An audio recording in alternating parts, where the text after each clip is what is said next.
Right, good morning you four, and welcome to the last maths lesson of the term before half term. Ooh, yeah, I bet you're all really excited. I know I am to have a week off. So today we're going to do a little bit of a recap, and I'm going to split this lesson into two parts. Okay, the first part is if you'd like a little bit more recap and a little bit more practice of how to calculate the area and perimeter, then this is the video for you.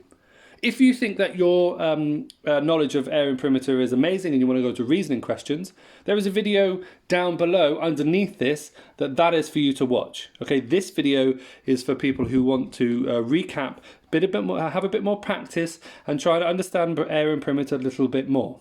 Okay, so if you're wanting the reasoning questions, turn this one off, go find the other video. Okay, it'll be underneath this one on the website. Okay, so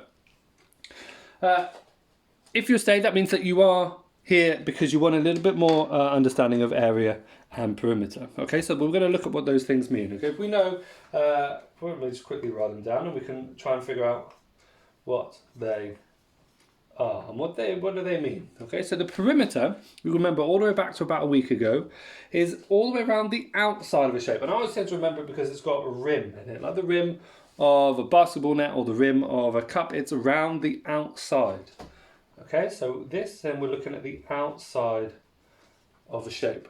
And if the perimeter is the outside, that must mean the area is not necessarily the opposite, but it's related, but it's the inside.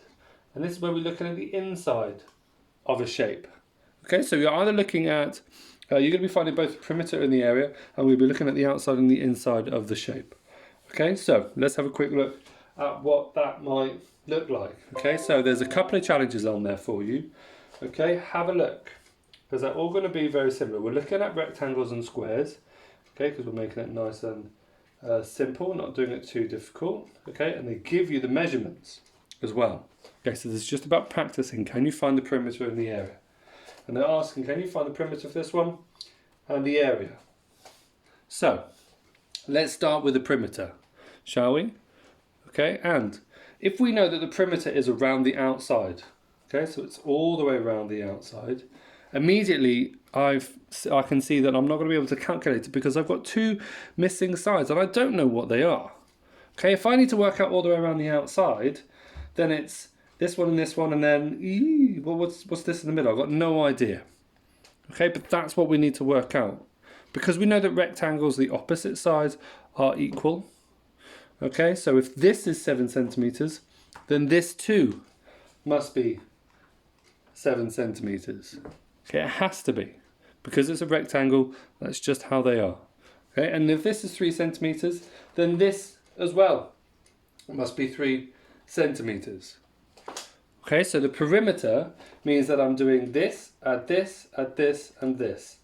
So 7, add 3, add 7, add 3. Okay, and I know that 7 add 3 from my number bonds is 10. 10, so 10 add 10 is 20, and then my units of measurement, centimeters. Okay, so that's how I work that one out. And then the area is the inside. Okay, and if you remember back to a couple of days ago, there's a formula. Okay, there's a way of working it out. And the area is the width multiplied by the length. Okay, so we have our width, which is 3, and our length, which is 7. So our area is 3 multiplied by 7, which is 3 times 7. We know our 3 times tables, okay, is 21 centimeters. But the area has a different units of measurement. It's not centimeters, it is in fact centimeters squared. Okay, we're going to run through one more example. And in this example, I'm going to be pausing for you to have a think and see if you can figure out what is going to go next. Okay, so bear with whilst I get the screen nice and clean.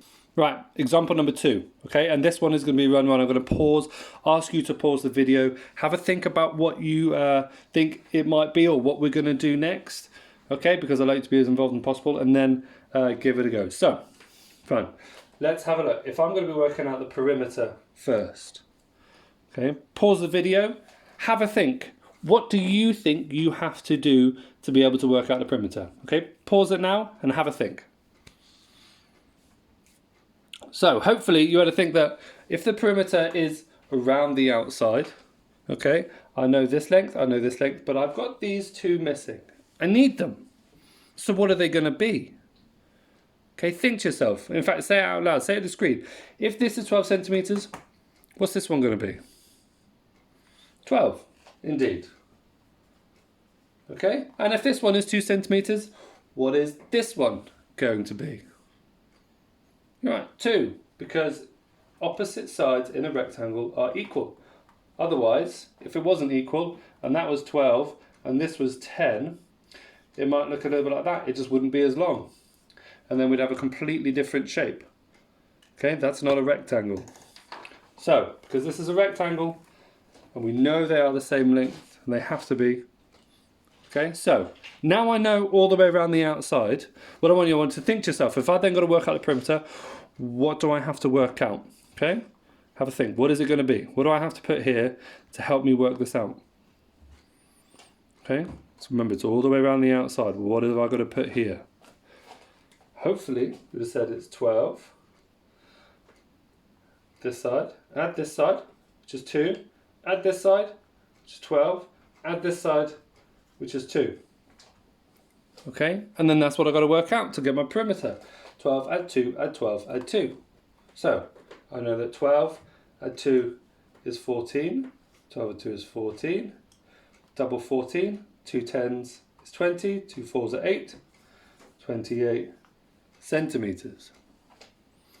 Bingo. Good. Hopefully you got that right. So, the area. Right.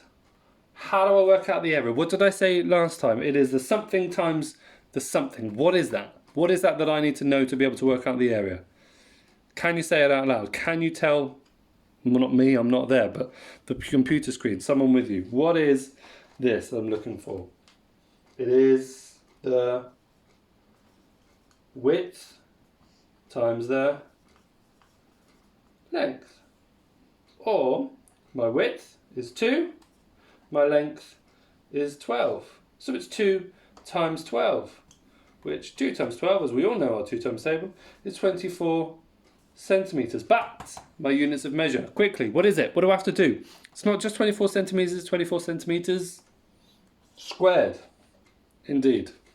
Okay, so I'll put some steps on how to do this on the website underneath, okay?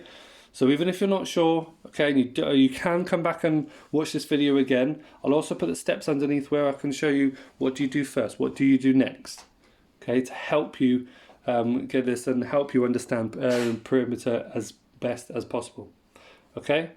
So, otherwise have a go, see how you do, okay? If the main things you remember is see if you can figure out the area and perimeter. Okay, good luck and have a great half term.